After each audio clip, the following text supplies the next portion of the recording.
Ayon kay Ginoong Brandt, si Bitcoin ay patuloy lamang daw po nitong maa-outperform or mahihigitan ang gold sa long-term na store of value narrative.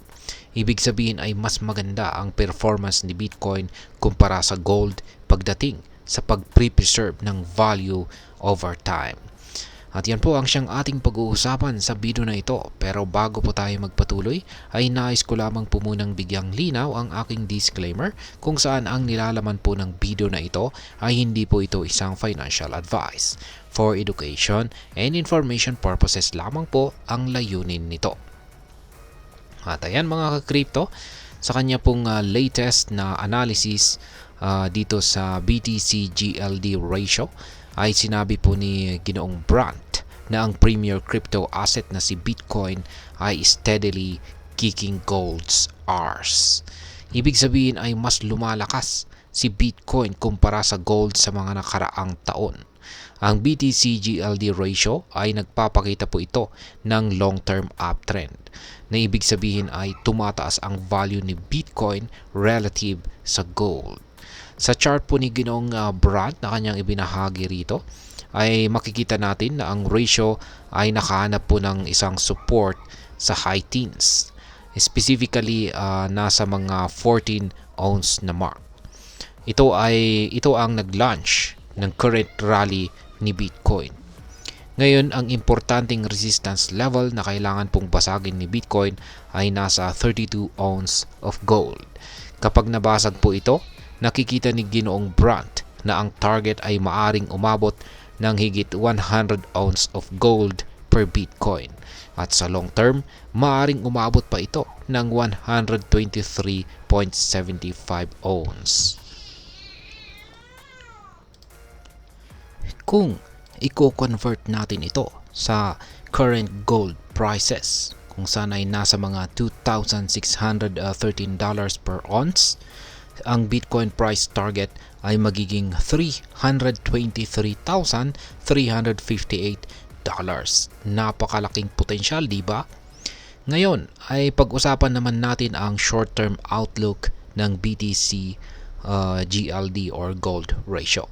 Sa kasalukuyan, si Bitcoin ay nagtitrade po sa ilalim ng 21-week simple moving average na 25.59 ounce per BTC.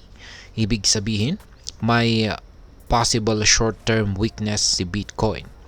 Ang kanyang Relative Strength Index naman or RSI ay nasa 45.49 kung saan ay nagpapakita ng neutral to bearish sentiment. Ang RSI ay meron po siyang downward slope sa nakaraang mga linggo. At nagdadagdag ito ng concern or pagkabahala tungkol sa immediate potential ni Bitcoin na ma-reclaim ang kanyang bullish momentum.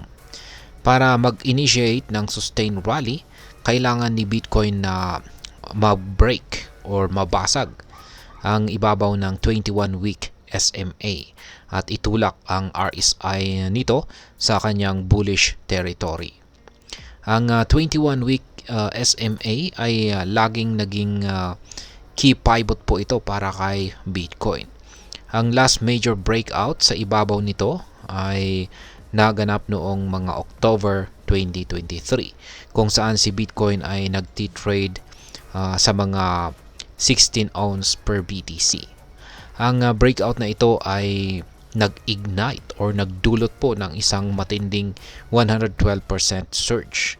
At ito ang siyang nag-drive kay Bitcoin sa peak nito na 34 ounce noong March 2024. Kung maibabalik ni Bitcoin ang ganitong level ng momentum at mahigitan niya ang 25.59 ounce na marka, maaring mag-lead po ito sa renewed upward trend.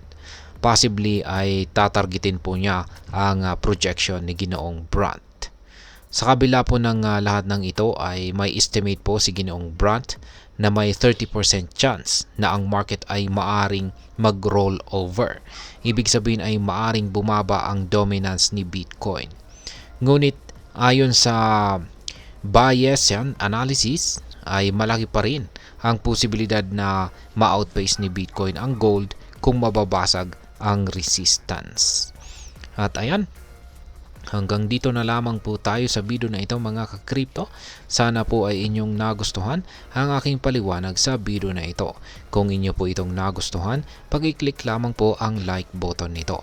Para naman po sa mga bago lamang dito, kayo po ay aking inaanyayahan para mag-subscribe.